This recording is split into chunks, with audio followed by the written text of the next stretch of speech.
Welcome back. आज हमारी video के टॉपिक्स हैं एक्स रे डिफ्रैक्शन और ब्राइग्स लॉ। ये दोनों टॉपिक के मेरे हैंड में नोट्स और साथ ही जनरेटेड इमेज नोट्स जिससे कि आपको अच्छे समझ में आ सके इस वीडियो में डाली गई हैं। सबसे पहले ये जो डिफ्रैक्शन है ये हम सॉलिड मटेरियल्स में करते हैं। एक्सरे का जो वेवलेंथ है वो 1 आर्मस्ट्रॉन्ग होता है जो मैच करता है distance between 2 atoms in a crystal.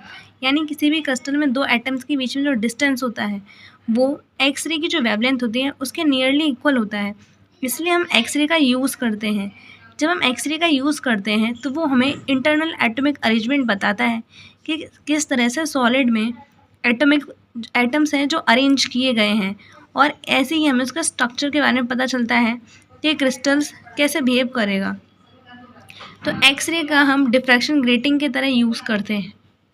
जब हम एक्सरे बीम को रिलीज़ करते हैं तो जब एक क्रिस्टल पे हिट होती है तो उसके आसपास की जो इलेक्ट्रिक फील्ड होती है जहाँ पर इलेक्ट्रॉन्स होते हैं वो सब वाइब्रेट करने लग जाते हैं, और ये जो ऑसिलेटिंग इलेक्ट्रॉन्स होते हैं ये सेकेंडरी पॉइंट सोर्स होते हैं जहाँ से हमें न्यू इलेक्ट्रोमैग्नेटिक वेव्स मिलती हैं जो एग्जैक्टली सेम फ्रिक्वेंसी की होती हैं जैसे कि वेवलेंथ की होती है, और इसी को कोहेरेंट इलास्टिक स्कैटरिंग भी कहते हैं।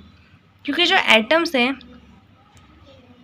हैं वो पीरियोडिकली सेट होते हैं, यानी एक टाइम बाद रिपीट होते हैं, तो ये जो स्कैटर्ड वेव्स होती हैं ये इनकी इंटरफेयर करती हैं एक दूसरे के साथ, तो बहुत से डायरेक्शन में ये सब निकलती हैं, तो ये एक दूसरे को कैंसिल आउट कर देती हैं, और जिसकी वजह से जो शार्प डिफ्रैक्शन पीक होती है वो हमें दिखाई देती हैं। लेकिन वो कब दिखाई देती हैं? जो कैंसिल होने से बच जाती हैं वहाँ पर हमें शार्प पीक्स डिफ्रैक्शन की दिखाई देती हैं, और इसी को हम इंटरफेरेंस कंस्ट्रक्टिवली बोलते हैं। एक्सरे डिफ्रैक्शन में हम कौन से लॉज के यूज़ करते हैं? तो पहला है ब्रैग्स लॉ और सेकंड है वॉन ल्यूइस फॉर्मूलेशन। जो ब्रैग्स लॉ है उसका मैथमेटिकल एक्सप्रेशन होता है 2d sin theta equals to n pi. यहाँ पर जो d है वो हमारी इंटरप्लेनेटरी स्पेसिंग होती है, थीटा हमारा एंगल ऑफ इंसिडेंस, n हमारा ऑर्डर ऑफ डिफ्रैक्शन, और जो लैम्डा है वो वेवलेंथ ऑफ एक्स रेज है।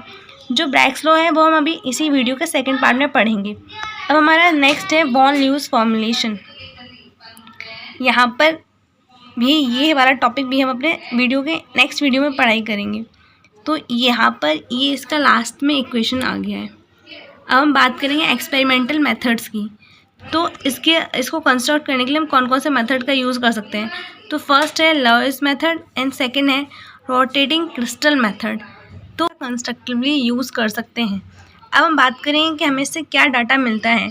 तो जो एक्सरे डिफ्रैक्शन होता है उससे हमें 2 डाटा मिलते हैं। एक है पीक पोजीशन यानी थीटा का हमें पता चलता है, और सेकंड है पीक इंटेंसिटीज़, क्योंकि जहाँ पर जो कंस्ट्रक्शन होता है वहाँ पर इंटरफेरेंस जब होता है तो वहाँ पर पीक्स बनती हैं, तो वही हमें पीक इंटेंसिटीज़ की वैल्यू देती हैं। तो यहाँ से हमें डाटा ये ड्राइव्ड हो गया। अब अगला है इसका एप्लीकेशन कहाँ कहाँ यूज़ करते हैं हम एक्सरे डिफ्रैक्शन को। तो फर्स्ट है डिटर्मिनेशन ऑफ क्रिस्टल स्ट्रक्चर, फिर second measurement of lattice constants, और अगला है identification of unknown materials, study of strain and defect, semiconductor analysis, mineral and metal analysis, protein crystallography. इन सब में हम एक्सरे डिफ्रैक्शन का यूज़ करते हैं। अब हमारा नेक्स्ट टॉपिक है ब्रैग्स लॉ। एक्सरे का जो डिफ्रैक्शन है वो हमें क्रिस्टल्स के ऊपर बताया था कि कैसे जो रिफ्लेक्शन होता है क्रिस्टल में वो पैरेलल एटॉमिक प्लेन्स के बीच से होता है, और ब्रैग्स लॉ जो हमें देता है वो कंडीशन देता है कंस्ट्रक्टिव इंटरफेरेंस की जो एक्सरेज की हेल्प से होता है। अगर हम इसके स्टेटमेंट की बात करते हैं तो स्टेटमेंट है कि जब हमारी एक मोनोक्रोमेटिक लाइन यानी जिसमें सिर्फ एक कलर हो एक्सरे जब इंसिडेंट होती है किसी क्रिस्टल पर तो वहाँ से स्ट्रॉन्ग रिफ्लेक्शन होता है और इंटेंसिटी ओकर्स होती है।